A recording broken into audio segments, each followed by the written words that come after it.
कहते हैं अप्सराएं सागर मंथन से निकली थी। उनका कौमार्य कभी भंग नहीं होता, न ही वे कभी वृद्ध होती है। ग्रंथों में दो तरह की अप्सराओं का जिक्र मिलता है, दैविक और लौकिक। महर्षि कश्यप और उनकी पत्नी प्राधा की पुत्री रंभा का सौंदर्य अप्रतिम था। उसे देखकर बड़े बड़े ऋषिमुनियों के मन डोल जाते थे।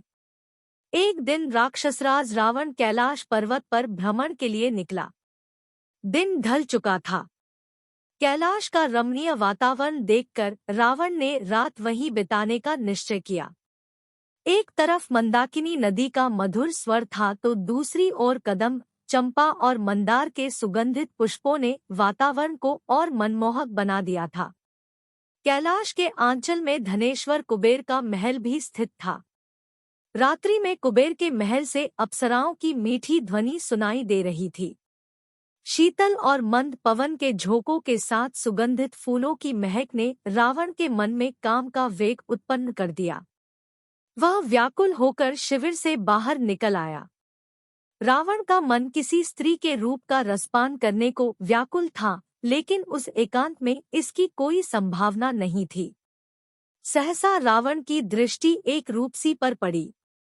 ऐसे घोर अंधकार में इतनी सुंदर स्त्री, यह कौन है और रारी में कहाँ जा रही है? वह सोचने लगा। उस कन्या के शरीर पर चंदन का लेप था और बालों में कल्पत्रु के फूल गुंथे थे। उसका मुख चांदनी में चमक रहा था और भंवेम धनुष के समान तनी थी। उसका यौवन देखकर रावण संयम खो बैठा। वह आगे बढ़ा और उसने कन्या का हाथ पकड़ लिया। सुंदरी, तुम कौन हो? रात्रि में अकेली कहाँ जा रही हो? रावण ने पूछा। कन्या डर गई। उसने रात के समय इस तरह किसी पुरुष के सहसा मिल जाने की कल्पना नहीं की थी। आप कौन हैं? उसने अपना परिचय न देकर रावण से प्रश्न किया और अपना हाथ छुड़ा लिया। मेरा नाम दशग्रीव है। मैं लंका का स्वामी और राक्षसों का राजा रावण हूँ। रावण, लंकापति का नाम सुनकर कन्या भयभीत हो गई। उसने लड़खड़ाती आवाज में पूछा, आप यहाँ क्या कर रहे हैं? तुम्हारी प्रतीक्षा, प्रिय, रावण ने निर्लज्जता से उत्तर दिया।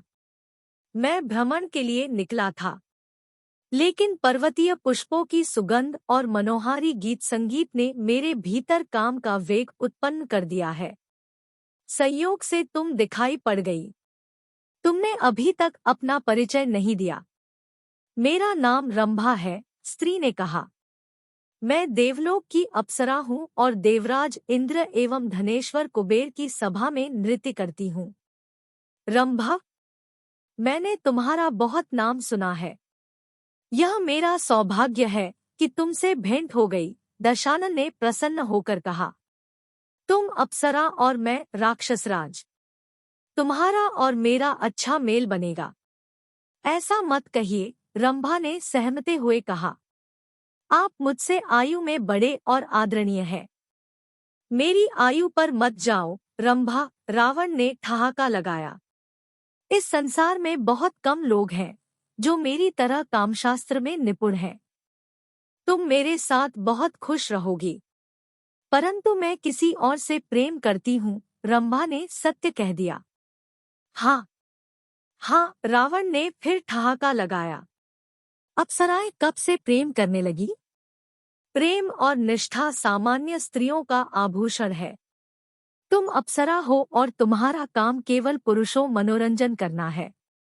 यह सही है कि अप्सराएं मनोरंजन का साधन है, किंतु यह गलत है कि उन्हें किसी से प्रेम नहीं होता।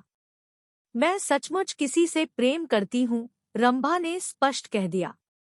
क्या तुम यह कहना चाहती हो कि तुम्हारे इन सुगंधित और अमृतमयी अधरों का पान कोई और करेगा? तुम्हारी कमनीय काया के भोग का सुख मेरे अलावा किसी और को मिलने वाला है?